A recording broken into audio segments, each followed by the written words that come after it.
Plug in those numbers, and we learn that she would be making $3,300 in our time. The cook was paid $240 a year, or $4,400 now. Whether that salary was earned or not probably depends on what Twain thought of the cooking. That, of course, could vary from meal to meal, as well as from year to year, and there's no way to quantify a man's moods, especially Twain's. Alan Pell Crawford, Spring, 2017. 1. Whatever I touch turns to gold.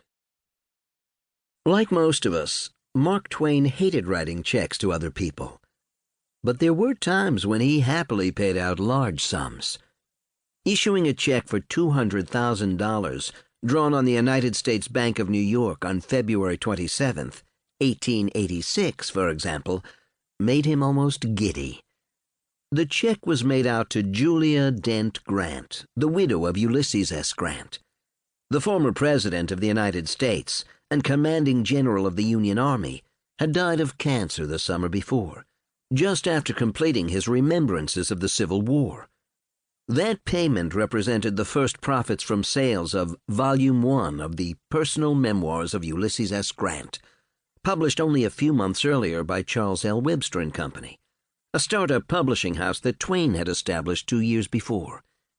He had installed a nephew, Charlie Webster, as its business manager. Webster got his name on the letterhead and a salary, but that's about all he got out of the position, besides aggravation. Twain made all the business and financial decisions, except when he didn't feel like it. Twain would have been pleased to have published Grant's memoir, even if it had not broken all American publishing records for sheer profitability. Just landing the contract had required Twain to persuade General Grant to break a handshake deal with another publisher.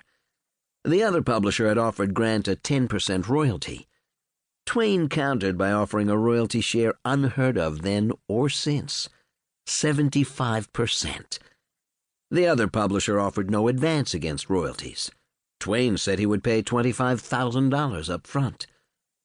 That was a bold gamble, some might say a reckless investment, but it paid off. At that time, the $200,000 royalty check to Grant's widow was the largest ever paid by an American publisher. In the months to come, Webster and Company wrote additional royalty checks to Grant's family, bringing its earnings to $450,000, which again broke publishing records. Twain himself pocketed $200,000 for Grant's memoirs. In our own time, that's about $11 million for Grant's widow and $4.8 million for Twain. This sounds like a lot of money, and it was. In 1886, a coal miner made $1.50 per day and paid $6 per month to rent a house for his wife and 5 children. The family's annual food bill was $80. A pound of butter cost 35 cents, and a dozen eggs 40 cents. For the urban sophisticate, a man's suit coat, $4.85. A piano could be bought for $125, and a 3-bedroom apartment in Manhattan rented for $80 a month. By the age of 50, Mark Twain had achieved something he had dreamed of and worked for his entire life. He was rich. Raised in genteel poverty in small towns in Missouri, when Missouri was still the West, Twain, as a grown man, had rubbed elbows with the greatest business tycoons of the time. As the author of The Innocents Abroad, Roughing It, Life on the Mississippi, The Adventures of Tom Sawyer, and The Adventures of Huckleberry Finn, he had seen the world, or much of it. Russian princes and English lords fawned over him. Hundreds of thousands of people bought his books and lined up to hear him speak. With his earnings and his wife's inheritance, he had built a startlingly opulent 25-room mansion in high-toned Hartford, Connecticut.